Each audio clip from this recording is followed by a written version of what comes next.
बिस्मिल्लाहिर्रहमानिर्रहीम। अस्सलाम वालेकुम students. Computer science class 10 chapter 3 हम कर रहे थे। ठीक है, उसके कुछ टॉपिक रहते हैं, हम उन टॉपिक की तरफ चलते हैं। उसमें सबसे पहला टॉपिक है जी statement terminator and operators of C language. Okay, अब वन बाय वन हम देखते हैं, पढ़ते हैं, अंडरस्टैंड करने की कोशिश करते हैं। Statement terminator and operators of C language. So पहले हम देखते हैं स्टेटमेंट टर्मिनेटर, जिसको सेमी कॉलन भी कहते हैं। This is semicolon. ये एंटर किया जाता है at the end of a statement. C language के अंदर आपने प्रोग्रामिंग कर रहे हैं और आपने करनी भी है, तो at the end of each statement C language के अंदर हम एक टर्मिनेटर यूज करते हैं। सेमी कॉलन लगाते उसको आप स्टेटमेंट टर्मिनेटर कहते हैं। ये इंडिकेट्स क्या करता है जी? Compiler, it indicates the compiler the statement ends here, कि यहाँ पे एंड होगी है। ठीक है, अगर टर्मिनेटेड नहीं की जाती सेमी कॉलन के साथ, तो जो सी कंपाइलर है वो एक एरर मैसेज देगा ड्यूरिंग कंपाइलेशन, और प्रोग्राम को वो कंपाइल नहीं करेगा। सो इससे आपको गैस हो जाना चाहिए कि इसकी कितनी इंपॉर्टेंस है। ओके, तो ये एक सेमी कॉलन होता है जो कि आप सी लैंग्वेज के अंदर eight the end of statement जो है वो यूज करते हैं। और अगर आप यूज़ नहीं करेंगे, वो सी लैंग्वेज कंपाइलर उसके लिए एक मैसेज दे देगा, मैसेज छोड़ देगा, डिस्प्ले कर देगा, और कंपाइलेशन भी नहीं करेगा।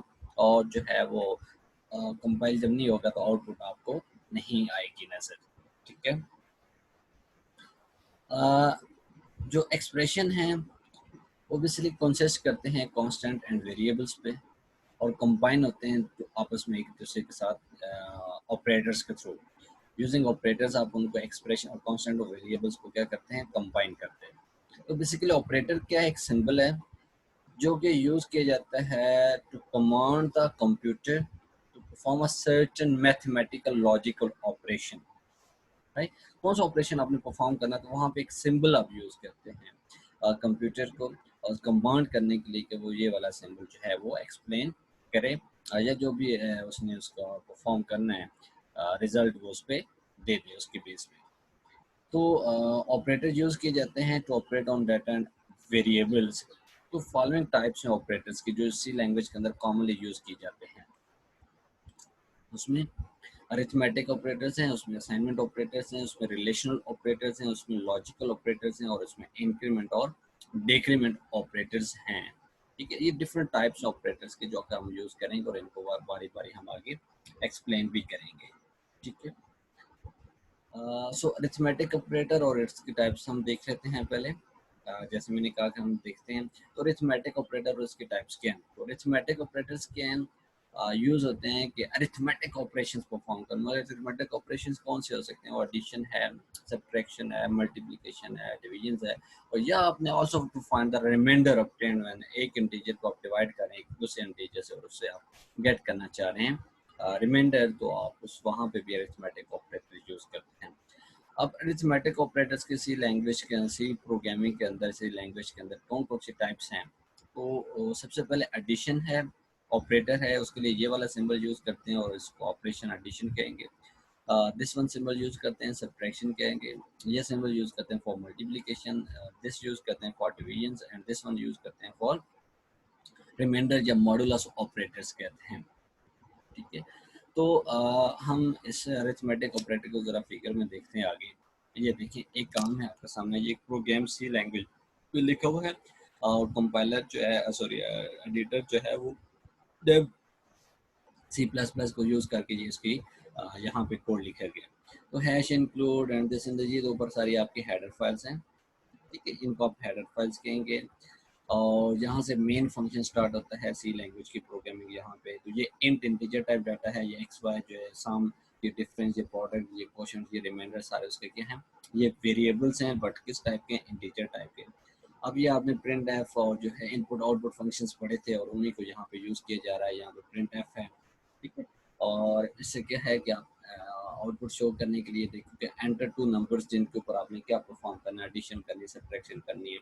जो हमने ये इंटीजर टाइप एक्स और वाई लिया है, और स्कैन एफ उनके अंदर ये जो है फॉर्मेट स्पेसिफायर यूज़ कर रहे हैं, परसेंटेज डी, और ये एंड ऑपरेटर है, और ये भी एंड ऑपरेटर है, परसेंट ऑपरेटर यूज़ करते हैं स्कैन फंक्शन के अंदर, उसमें सम किया हमने, सम एक्स प्लस वाई होगा, इस तरह डिफरेंस एक्स माइनस वाई होगा, प्रोडक्ट जो है उनकी मल्टीप्लिकेशन होगी, क्वोशंट जो है वो फर्स्ट इंटीजर को आप सेकंड इंटीजर पे डिवाइड कर रहे होंगे, और रिमाइंडर कैसे आता है कि वो मॉडुलस का ऑपरेटर जहाँ पे आपने यूज कर दिया, ठीक है। तो दिस वन सिंपल है इसका, ये हमने यूज किया रिमाइंडर के लिए। तो हम आगे चलते हैं, तो जब हमने प्रिंट एफ मतलब सम निकालना है तो आप लिखते हैं ये एक मेथड है, परसेंटेज आपने कंट्रोल स्ट्रिंग का एवरीथिंग, ये प्रिंट एफ के अंदर जो भी है ये मैं प्रीवियस लेक्चर में बहुत अच्छी तरह एक्सप्लेन कर चुका हूँ। तो ये सम है इक्वल टू और परसेंटेज, ये फॉर्मेट स्पेसिफाइड डी लिखा और सम आ जाएगा। इस तरह इसमें यूज करें तो डिफरेंस लिखा और ये आपके पास डिफरेंस आ जाएगा जो वेरिएबल ऊपर यूज किया। इस तरह प्रोडक्ट लिखा और प्रोडक्ट आ जाएगा, क्वोशंट लिखा क्वोशंट आ जाएगा, रिमाइंडर लिखा रिमाइंडर आएगा, और ये कोट्रेशन मार्क्स में जो लिखेंगे वो एज इट इज जो है वो गेट सी एच एज इट इज वो आउटपुट आपको डिस्प्ले कर देगा। और गेट सी एच के लिए आपने ये हेडर फाइल पोनी डॉट एच यूज की है उसको आउटपुट को मेंटेन करने के लिए, डिस्प्ले करने के लिए। इस प्रोग्राम में कहता है जब आप एक्स को वाइज परफॉर्म होता है तो ये एक इंटीजर रिजल्ट देगा, बिकॉज द फ्रैक्शनल पार्ट जो है वो ट्रंकेटेड कर देगा। जब दो ऑपरेंड जो है वो इंटीजर टाइप्स के बेसिकली ऊपर देखेंगे यहाँ पे, तो डेफिनेटली जब कोई आंसर देगा तो वो डिवाइड करेगा तो उसमें वो इंटीजर हमारे पास, तो बिकॉज हमने डाटा टाइप कौन सी ली है वेरिएबल्स की, इंटीजर टाइप, तो डेफिनेटली हमें यहाँ पे वो शो करने की जरूरत नहीं पड़ेगी, वो उसको ट्रंकेट करके आपको आंसर जस्ट इंटीजर में देगा, ठीक है। तो ऑपरेटर जो है वो ये रिमाइंडर देगा after dividing X by Y, तो एक्स इज परफॉर्म। तो आउटपुट आपको कुछ नजर इस तरह आती है, मैं आपको आउटपुट की तरफ लेकर चलता हूँ। ये देखें, दिस इज आउटपुट। दो नंबर्स फॉर एग्जांपल एंटर किए 17,5, सम क्या होगा 17 प्लस 5 22, डिफरेंस क्या आएगा जी 17 माइनस 5 12, और प्रोडक्ट क्या आएगा 17 5 85, और क्वेश्चन क्या आएगा अगर आप इसको डिवाइड करें डेफिनेटली 3 5 15 आएगा, और उसमें पॉइंट में जो आंसर आएगा उसको ट्रंकेट कर देगा। द रीजन इज दैट हमने इंटीजर टाइप लिया तो आंसर आपका जस्ट इंटीजर में आएगा, और रिमाइंडर क्या है जो एंड पे बच जाएगा मॉडुलस में वो आपका 5 3 15 है, 17 में से 15 माइनस करें तो आपके पास 2 रिमाइंडर, ठीक है। तो ये मैंने आउटपुट दिखा दिया, और ये अरिथमेटिक ऑपरेटर कैसे वर्क करते हैं आपने सी लैंग्वेज के अंदर भी इसकी थोड़ी सी जो है वो एग्जांपल को एक्सप्लेन कर लिया। अब नेक्स्ट इसी के साथ है जी इंक्रीमेंट और डिक्रीमेंट ऑपरेटर्स होते हैं, ठीक है। अब इंक्रीमेंट ये जैसे प्लस प्लस है, आप इसको ये भी सिंबल ऐसे लिखते हैं, और डिक्रीमेंट ऑपरेटर्स की माइनस माइनस लिखते हैं। टेबल में ये देखें इसका मतलब क्या है, ऑपरेटर ये यूज किया प्लस प्लस इंक्रीमेंट बाय 1, और इसका मतलब क्या है डिक्रीमेंट बाय 1, ठीक है। प्लस प्लस और माइनस माइनस आपने यूज किया और इसे इंक्रीमेंट 1 और डिक्रीमेंट 1 हो जाएंगे। अब इसके एग्जांपल्स अगर देखें तो ये पहले भी लिख सकते हैं और बाद में भी लिख सकते हैं, बोथ आर इक्विवेलेंट। आप इसको ऐसे लिख सकते हैं n is n plus 1 means कि n प्लस 1 है, और ये भी ऐसे भी है माइनस n मैंने बोथ इक्विवेलेंट n और n माइनस, आप ऐसा भी लिख सकते हैं, ठीक है। लेकिन जो इंक्रीमेंट रिटर्न किया जाता है before the very it is known as, इसको हम प्रीफिक्स कहते हैं, और जो रिटर्न किया जाता है after the variable like this उसको आप क्या कहते हैं जी पोस्ट फिक्स कहते हैं, ठीक है। ये भी एमसीक्यूज के लिए इंपॉर्टेंट है। तो कुछ सर्टेन कंडीशंस होती हैं कि जहाँ पे हैव डिफरेंट इफेक्ट होते हैं, और इसमें this is because plus plus N increment N before using its value where is N plus increment N after it is used, ठीक है। तो कुछ मैं एग्जांपल से इसको आपको एक्सप्लेन करने की कोशिश करता हूँ। Plus plus and N plus plus में बड़ा डिफरेंस है, मतलब कोई भी वेरिएबल है उससे पहले इंक्रीमेंट करनी है या उसके बाद में इंक्रीमेंट करनी है। अगर आप उससे पहले ले रहे हैं दैट मीन्स उसकी उस वेरिएबल के अंदर एक इंक्रीमेंट होगा यूज करने से पहले, ठीक है। उसकी वैल्यू यूज करने से पहले उसमें इंक्रीमेंट हो जाएगा, लेकिन एन प्लस प्लस करते हैं तो उसकी वैल्यू यूज करने के बाद उसमें क्या होगा इंक्रीमेंट, ठीक है। वो आप बाद में यूज करेंगे। अब इसके एग्जांपल्स देखें, हैज ऑफ वैल्यू ऑफ 3 पे आ जाए, ठीक है। एक स्टेटमेंट है दिस इज ए, और इसके अंदर प्लस एन एन, और एन की वैल्यू क्या है 3 है। फर्स्ट इंक्रीमेंट होगा एन और देन असाइन करता है वैल्यू 4 टू ए, ठीक है। एन के अंदर पहले एन के 3 है, और एन की इंक्रीमेंट होगी क्या होगा मतलब 3 था 4 हो जाएगा, और 4 जो है वो असाइन कर देगा ए में चला जाएगा। और अगर मैं इसको इस तरह करता हूँ तो डेफिनेटली फिर ए के अंदर पहले क्या होगा फर्स्ट असाइन करेगा वैल्यू 3 टू ए में असाइन कर देगा, 3 जो है वो ए में चला जाएगा, और फिर उसके बाद इंक्रीमेंट एन का हो जाएगा 4। तो in both case N has the value तो 4 रखेगा, ठीक है। बोथ केसेस में एन की वैल्यू क्या हो जाएगी जो है वो 4 हो जाएगी, ठीक है। बट एक केस में आपको जिसमें वैल्यू असाइन हो रही है उसमें 4 है और एक में 3 है, ठीक है। तो सेम रूल्स ये मैंने बड़ा करके देखे लिखे हैं, same rule applies to minus minus and N minus minus as well. तो बहुत मतलब जैसे इंक्रीमेंट के लिए मैंने किया, इसी तरह ये रूल आप फॉर यूज़ कर सकते हैं डिक्रीमेंट के लिए भी। उसी तरीके से जो है उसमें अगर तो आप पहले यूज़ कर रहे हैं तो असाइन हो जाएगी वैल्यू उस वेरिएबल के अंदर, और राइट साइड पे जो पड़ा है लेफ्ट साइड पे उसमें वैल्यू चली जाएगी, अदरवाइज उसको वैल्यू पहले जाएगी और बाद में उसके अंदर इंक्रीमेंट होगा। ओके, अब इसके बाद है जी असाइनमेंट ऑपरेटर और इक्वल ऑपरेटर, बहुत इंपॉर्टेंट है, ये भी यूज होते हैं और इसमें डिफरेंस क्या है, ठीक है। तो असाइनमेंट ऑपरेटर यूज करते हैं असाइन करने के लिए वैल्यू को एक वेरिएबल के अंदर। वेरिएबल के अंदर जैसे आपने वैल्यू असाइन करनी है तो वहाँ आप यूज करते हैं where you have to use the assignment operator. And just अगर आपने इक्वल टू ऑपरेटर यूज करें तो ये कंपेयर करता है दो वैल्यूज को सेम डाटा टाइप की, ठीक है। तो जो आपका इक्वल टू ऑपरेटर है जिसमें डबल इक्वल लगाएंगे आप, यूज करता है दो वैल्यूज को आप सेम डाटा टाइप की। फॉर एग्जाम्पल जैसे ए के अंदर मैंने 5 असाइन कर दी, सी के अंदर मैंने बी कर दिया और जी एक्स प्लस 5 हो गया, ठीक है। अब अगर मैं यहाँ पे एग्जांपल है, ए के assign value 5, C is assign the value stored in variable B, ठीक है। जो बी के अंदर होगी वो सी में असाइन हो जाएगा, और जी जो assign to the sum of the values जो एक्स और वाई में जो स्टोर होगी वो जो है वो जी में चली जाएगी, ठीक है। तो ये है जी, ये वैल्यू असाइन हो रही है, ये ए मतलब 5 ए में हो जाएगा, बी की जो वैल्यू वो सी में चली जाएगा और एक्स इनका सम होगी जी, ये असाइन हो रहा है, इसको आप कहते हैं असाइनमेंट ऑपरेटर। अगर मैं आपको एग्जांपल रिलेशन ऑपरेटर्स की बात करूं या इक्वल टू ऑपरेटर्स भी कहते हैं, ये यूज होता है कंडीशन बेस्ड होता है, ठीक है। सम कंप्यूटर में सम एक्शन लेने होते हैं, उस पर कंप्यूटर में कुछ फैसला करना होता है, तो ये कंडीशन बेस्ड होता है। वो फॉर एग्जांपल मैंने लिखा है A equal to one, so it means के ये ये वन जो है, this is word, it doesn't mean कि ये वैल्यू असाइन हो रही है इस वेरिएबल को, नो, ठीक है, ये असाइन नहीं हो रहा। यहाँ पे बेसिकली ये क्या हो रहा है, ये कंपेयर कर रहा है, ए इक्वल टू वन है तो फिर क्या उसकी कंडीशन पे जो है कोई भी प्रोसेस परफॉर्म करना है तो वो परफॉर्म कर देगा। जैसे C equal to A plus B दोनों को सम करें, तो in first condition में क्या है, if the value of a is equal to one then the condition is true, otherwise क्या होगी, it is false होगी। सेकंड में अगर इक्वल टू ऑपरेटर यूज किया, चेक करेगा कि अगर उनका वैल्यू जो है सी जो है वो सम ए और बी का जो सम करके वो सी के इक्वल आएगा तो फिर ठीक है, अदरवाइज ये कंडीशन क्या हो जाएगी, फॉल्स हो जाएगी। तो ये जो है कंडीशन चेक कर रहा है इन असाइनमेंट इक्वल टू ऑपरेटर में या रिलेशन ऑपरेटर में, बट इन असाइनमेंट ऑपरेटर्स में क्या चेक कर रहा है ये बच्चे, उसमें जस्ट वैल्यू असाइन कर रहा है वेरिएबल्स के अंदर, जैसे लेफ्ट साइड में जो वेरिएबल पड़ा हुआ है। ये था डिफरेंस।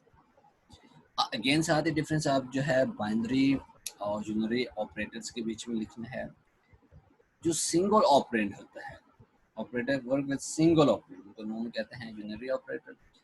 जो वर्क करते हैं विद टू ऑपरेंड्स उनको आप क्या कहते हैं, बाइनरी ऑपरेटर्स। ये जैसे माइनस है, प्लस प्लस है, माइनस माइनस है, लॉजिकल ऑपरेटर नॉट है, ये क्या हैं, ये आपके यूनरी ऑपरेटर्स हैं, ये सिंगल ऑपरेंड के साथ वर्क करते हैं। और ये जो ऑपरेटर्स हैं, ये माइनस है, ये प्लस है, ओनली मल्टीप्लिकेशन, और लॉजिकल ऑपरेटर्स हैं और ये हैं, ये यूज होते हैं किसके साथ, ये बाइनरी ऑपरेटर्स के साथ यूज होते हैं।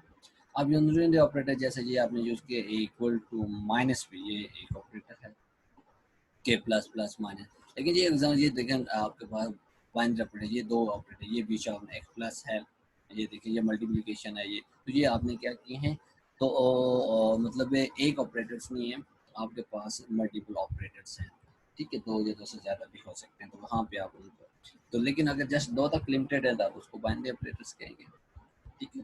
तो ये देखिए ये ऑपरेटर्स एक ये है और एक ये और एक ये का वैल्यू मल्टीप्लाई भी हो रहा है और दूसरी वैल्यूज असाइन और उस वेरिएबल में भी चलेगी। फिर यहाँ पे इंक्रीमेंट डिक्रीमेंट और इसके जो है इंक्रीमेंट करके उसके अंदर वैल्यूज जो है वो चली जाएगी, जस्ट ये यूनरी ऑपरेटर्स है। अच्छा, अब ऑपरेटर्स अभी मैंने आपको बताया तो इनका order is very important, order matter करता है, ठीक है। कि अब किस ऑर्डर से जो है वो सी लैंग्वेज के अंदर अगर आप ऑपरेटर्स को यूज़ कर रहे हैं तो वो किस ऑर्डर को फॉलो करके, जैसे मैथमेटिक्स के अंदर एक सिंपल सा रूल होता है जैसे डमास रूल है, आप कहते हैं division multiplication addition and subtraction, इस तरह ये एक रूल है, इस तरीके से वहाँ पे क्वेश्चन को सॉल्व करना चाहिए। तो सिमिलरली अगर मैं ऑपरेटर्स की बात करता हूँ जो है सी लैंग्वेज के अंदर, तो वो क्या है, ऑर्डर ऑपरेशन में एक रूल है जो स्पेसिफाई करते हैं विच जिस जो है किस ऑर्डर में ऑपरेशन में परफॉर्म होना है एक्सप्रेशन के अंदर, ठीक है। वो ऑर्डर क्या है, सिमिलर टू दैट यूज ये अलजेब्रिक फार्मूला, जैसे मैं आपको पहले बता चुका हूँ कि मैथमेटिक्स के अंदर जैसे आपने अलजेब्रिक फार्मूलाज पढ़े। अब इसको मैं आगे मजीद जाते हैं तो आपको टेबल में नज़र आ जाएंगे वो ऑपरेटर्स और उनका ऑर्डर जो है वो जो has the highest precedence is written at the top and the lowest जिनकी प्रेसिडेंस है जो उनका लो ऑर्डर है उसको आप बॉटम में लिखें। ये देखिए इस टेबल पे फोकस करें, ठीक है। ये प्रेसिडेंस मतलब 1 से 9 तक के जो कुछ ऑपरेटर्स हैं, 9 ऑपरेटर्स हैं और इसके डिस्क्रिप्शन है। जो टॉप पे लिखा है इट मींस इसकी हाईएस्ट प्रेसिडेंस है और जो लोएस्ट पे लिखा है इट मींस इसकी लोएस्ट प्रेसिडेंस है, बॉटम वाले। तो इंक्रीमेंट डिक्रीमेंट जिसको प्रीफिक्स और पोस्टफिक्स कहते हैं, अगर किसी भी एक्सप्रेशन के अंदर आ जाते हैं तो सबसे पहले आप इनको सॉल्व करेंगे, ठीक है, इनको रिजॉल्व करेंगे। फिर उसके बाद बारी किसकी आ जाएगी, मल्टीप्लिकेशन की आ जाएगी, डिवीजन की आ जाएगी, रिमाइंडर की आ जाएगी, इनकी बारी आ जाएगी। तो इस तरह अगर फिर आपके एडिशन और सब्ट्रैक्शन आ सकता है, इस तरह रिलेशनल ऑपरेटर्स आ जाएंगे, ठीक है, less than, greater than, less than, equal to, greater than, equal to आ जाएगा। फिर equal to not equal to है उसकी बारी आ जाएगी। फिर लॉजिकल मीन्स कि अगर ये सारे ऑपरेटर्स गिवन है किसी एक्सप्रेशंस के अंदर, तो आप इनको रिजॉल्व करना है, सॉल्व करना है। जब प्रोग्रामिंग लैंग्वेज को कैसे करेगा, तो वही एक ऑर्डर है, सबसे पहले इनको सॉल्व करेगा, फिर ये सॉल्व करेगा, फिर दिस एंड सो ऑन। हाँ, अगर इनमें से जो कुछ मिस हैं और यहाँ से आ जाते हैं और यहाँ से, तो जो जिसके प्रेसिडेंस ऊपर है, जिसका ऑर्डर ज़्यादा है, डेफिनेटली उसको पहले वो क्या करेगा, हम एग्जीक्यूट करेंगे। मैं इसको एक एग्जांपल से जो है वो समझाने की कोशिश करता हूँ। ये देखिए, तो जैसे आपने देखा कि फर्स्ट पे लिखा था इंक्रीमेंट डिक्रीमेंट, उसको पहले परफॉर्म करेंगे। फिर और एरिथमेटिक ऑपरेटर्स हैं, देन रिलेशन ऑपरेटर्स हैं और उसके बाद लॉजिकल और एंड असाइनमेंट ऑपरेटर्स आए थे, ठीक है ना। ये सारे देखें, पहले इंक्रीमेंट डिक्रीमेंट, फिर अरिथमेटिक है, ठीक है, अरिथमेटिक ऑपरेटर्स हैं, फिर रिलेशन ऑपरेटर्स आ गए, फिर लॉजिकल हो गया, फिर असाइनमेंट ऑपरेटर्स आ गए। तो यहाँ पे एक एक्सप्रेशन है जो कि दो या दो ज़्यादा ऑपरेटर्स पे कंटेन कर रहा हूँ, लेकिन उनके प्रेसिडेंस सेम हो, तो फिर जो लेफ्ट से पहले आ रहा है ना, लेफ्ट टू राइट हम चलते हैं ऑर्डर में, तो जो लेफ्ट से पहले आ रहा है डेफिनेटली उसको आपने पहले, समटाइम ऐसे भी हो सकता है कि वो ऑपरेटर्स की प्रेसिडेंस सेम हो, तो फिर हमने कैसे सॉल्व करना है, फिर जो लेफ्ट से राइट है, फॉर एग्जांपल ये देखें जैसे ये है, इन सब की सेम है, जैसे ये सब, तो जो लेफ्ट में पहले आ रहा है ना ऑपरेटर, उसके आपने सॉल्व कर देना है, ठीक है। तो ये चीज़ भी पूछी जा सकती है कि अगर हम ये तो देखें ना बहुत सारे ऑपरेटर्स हैं और सबके सेम है, लेकिन जो लेफ्ट पे पहले आ जाएगा उसको आपने पहले सॉल्व करना है। अब इस एग्जांपल पे आए एक्सप्रेशन को, ये देखें 7 मल्टीप्लाई और 10 के साथ -5 और मॉडुलस 3 और मल्टीप्लाई 4 प्लस 9 और उससे आप डिवाइड कर रहे हैं 3 पे। तो left most multiplication is perform first, देखो इसकी प्रेसिडेंस तो सबसे ज़्यादा है ना। आप देखें अगर ऊपर इंक्रीमेंट डिक्रीमेंट के बाद मल्टीप्लिकेशन इसकी आती है, तो जो लेफ्ट मोस्ट पे आप इसको पहले परफॉर्म करेंगे, फिर ये मल्टीप्लाई हो गया जी -5 मॉडुलस दिस एंड दिस, एक स्टेप में ये करें, फिर मल्टीप्लिकेशन परफॉर्म होगा नेक्स्ट में, क्योंकि इसकी प्रेसिडेंस ज़्यादा है तो ये परफॉर्म करेंगे, इनको आपस में मल्टीप्लाई किया, सही है। तो ये फिर इंक्रीमेंट जो इंटरमीडिएट रिजल्ट आएगा, ये देखिए मैंने सॉल्व किया, ये आपके पास 9 है, 9 प्लस, ठीक है। तो इसको आप सॉल्व करेंगे, जो मल्टीप्लिकेशन है उसको परफॉर्म किया, 70 आ गया। फिर इनके ऑर्डर देखो ना, अगर इन सब का तुझे इन सब का ऑर्डर सेम है, मल्टीप्लिकेशन एंड दिस, तो फिर इसका मतलब ये हुआ कि आप इसके डिवीजन्स का ऑर्डर, इसके 5 को आपने डिवाइड किया 3 पे, तो यहाँ पे वो पॉइंट पे नहीं आएगा, तो 3 वंस क्या होगा, डेफिनेटली आप इसको ज़रा करें सॉल्व। तो जो रिमाइंडर है ये मॉडुलस है ना, तो अगर आप जाएँ अपने टेबल में तो मॉडुलस भी उसमें आ गया, तो मॉडुलस यहाँ क्या बचेगा, मॉडुलस 2 बचेगा। जब आप 5 को मीन्स के रिमाइंडर 2 आएगा, जब आप 5 को 3 पे डिवाइड करेंगे, वो 2 मल्टीप्लाई हो गया 4 के साथ, 8 आ गया प्लस 9/3। नेक्स्ट देखें आप किसकी बारी है जी, नेक्स्ट इस ऑपरेटर्स की, ये डिवीजन ऑपरेटर्स की बारी है। तो उसे सॉल्व किया, 9 को 3 पे डिवाइड किया तो आंसर 3 आ गया। तो ये देखें 70 -8 प्लस 3, माइनस प्लस सब के जो है वो प्रेसिडेंट जो ऑर्डर सेम है, तो लो प्रायोरिटी ऑपरेशंस मींस कि आप 70 में 8 माइनस करें 62 और 3 ऐड कर दें, यू विल गेट 65। आपको आंसर क्या मिलेगा? 65 मिलेगा। तो ये एक आर्डर से, आप एक सीक्वेंस से जो है अगर आप उसमें सॉल्व करते हैं तो आपको आंसर मिल जाएगा। अदरवाइज आपके लिए प्रॉब्लम होगी, अगर मीन्स का आप अपनी मर्जी से इधर से स्टार्ट करते हैं, मल्टीप्लाई किया, फिर उसमें माइनस किया, दिए तो ये रूल आपका आंसर जो आप चाह रहे हैं आपको वो आंसर नहीं मिलेगा, आपका रिजल्ट, आपकी आउटपुट वो है वो रॉन्ग आ जाएगी। तो इस तरह एक standard order evolution can be modified using brackets to include part of an expression. हाँ, ब्रैकेट्स लगा देते हैं। Within bracket is first evaluated है। हाँ, डेफिनेटली आप जब मैथ्स के अंदर भी जहाँ पे पैरेंथेसिस आ जाती हैं, ब्रैकेट्स हैं, कर्ली ब्रेसेस है, स्क्वायर ब्रैकेट है, पैरेंथेसिस, तो एक रूल है, पहले पैरेंथेसिस फिर curly braces then square bracket को आप सॉल्व करते हैं। इस तरह अगर यहाँ पे ब्रैकेट आ जाती है तो फिर रूल वो ब्रैकेट पे फोकस होगा, पहले हम ब्रैकेट को सॉल्व करेंगे। मतलब एडिशन हालांकि डिवीजन से बाद में आता है, लेकिन यहाँ हमने एडिशन पहले परफॉर्म करनी ड्यू टू ब्रैकेट्स। ठीक है, ये भी रूल है, तो ये चीज़ भी आपने ब्रैकेट्स जो है ना इम्पोर्टेंट है। अगर ब्रैकेट नेस्टेड है, one set of brackets contain with another, फिर उसमें क्या करते हैं, जो इनर मोस्ट ब्रैकेट है उसको हम मैथ्स के अंदर भी जैसे कहते हैं, वो इनर मोस्ट ब्रैकेट्स को हम सबसे पहले सॉल्व करेंगे।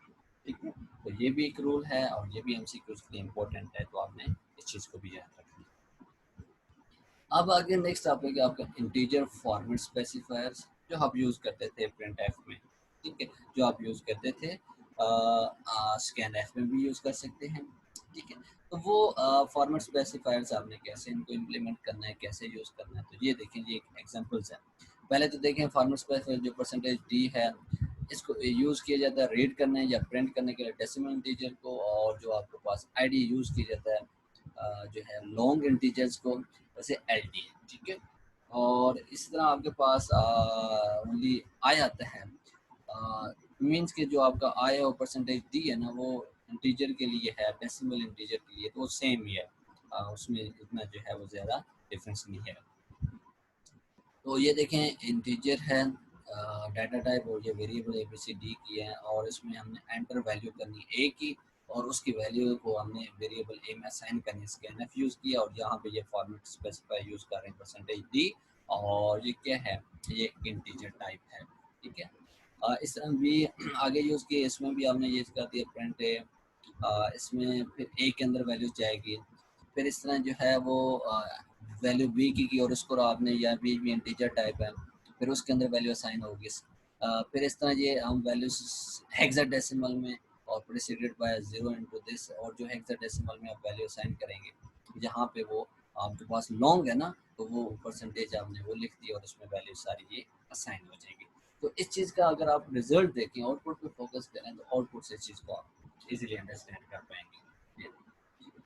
वैल्यू एंटर की ना यूजर से 3, ए में 3 शो हो गया, उसने साथ ही लिखा प्रिंट एफ दिस, और फिर उसने वैल्यू एंटर की बी के अंदर 12 और बी 12 हो गया। हेक्साडेसिमल प्रोसीडेड बाय दिस, और उसके ये देखें 0 और 0 को 10 से मल्टीप्लाई कर डेसिमल वैल्यू सी की 16 होगी। पर इस तरह ऑक्टल है तो ऑक्टल के लिए मेथड लिखते हैं, और फिर उसके अंदर वैल्यूज क्या हो जाएगी 8 असाइन। तो इसके लिए ये कोड लिखा गया है, आपको समझाने की कोशिश कर रहा है कि इंटीजर फॉर्मेट स्पेसिफायर्स क्या होते हैं, उसको एक्सप्लेन करने की वो कोशिश की है मैंने आपको, कि ये इंटीजर एक्सप्लेन ये वाले हम कहाँ कहाँ यूज़ करते हैं। तो एक्टो ऑक्टो हेक्साडेसिमल के लिए हमने ये परसेंटेज डी यूज़ कर लिया। ठीक है, इस तरह नेक्स्ट हमारे पास स्पेसिफायर्स होते हैं, उनको फ्लोटिंग पॉइंट्स जो है कहेंगे, एफ है, ई है और जी।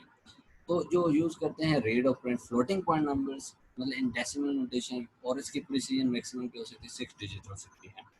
अगर आप ई यूज़ कर रहे हैं रीड और प्रिंट, ये floating point numbers in exponential notation में होता है, और जो जी यूज़ कर रहे हैं फ्लोटिंग पॉइंट नहीं, लेकिन इसकी जो विच, लेकिन एक्सपोनेंशियल नोटेशन में होगा, लेकिन विच एवर इज जो है वो शॉर्टर, इसकी जो प्रिसीजन है वो शॉर्ट हो गया एज कम्पेयर टू एफ। अगर हम टेबल पे हैं तो आपको थोड़ा सा इसका आइडिया हो जाएगा। दिस वन फ्लोटिंग पॉइंट लिए एक्स वाई जी, फ्लोटिंग पॉइंट पॉइंट वाले ना मुझे एक्स में 3 पॉइंट दिस है, वाई के अंदर 144 पॉइंट दिस है, जी के अंदर 1 दिस है।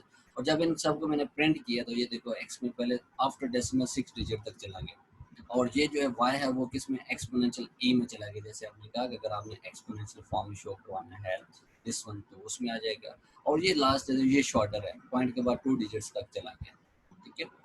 तो इसका मतलब ये है कि अगर ये तीनों आप यूज़ कर सकते हैं फ्लोटिंग पॉइंट नंबर्स के लिए, लेकिन आप कहाँ तक आंसर चाह रहे हैं, कहाँ तक एक्यूरेट आंसर आना चाहिए, क्या आपकी डिमांड है, तो अप टू योर रिक्वायरमेंट्स या डिमांड या प्रोग्रामर से, तो उसके मुताबिक आप क्या करें, आप वहाँ पे ये फॉर्मेट स्पेसिफायर यूज़ करेंगे, ठीक है। ओके, अब नेक्स्ट कैरेक्टर फॉर्मेट स्पेसिफायर, ठीक है।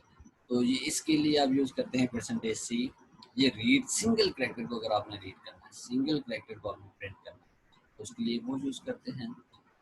ये इसकी यहाँ पे ज़रा आप इस डायग्राम के अंदर, इस प्रोग्राम के अंदर ये देखते हैं कैरेक्टर्स मैंने लिए हैं, इसका वेरिएबल CH1 और CH2 कर दिया, लेकिन कैरेक्टर टाइप उसकी डाटा, दो कैरेक्टर्स उनको कॉमा से आप सेपरेट करें, ठीक है।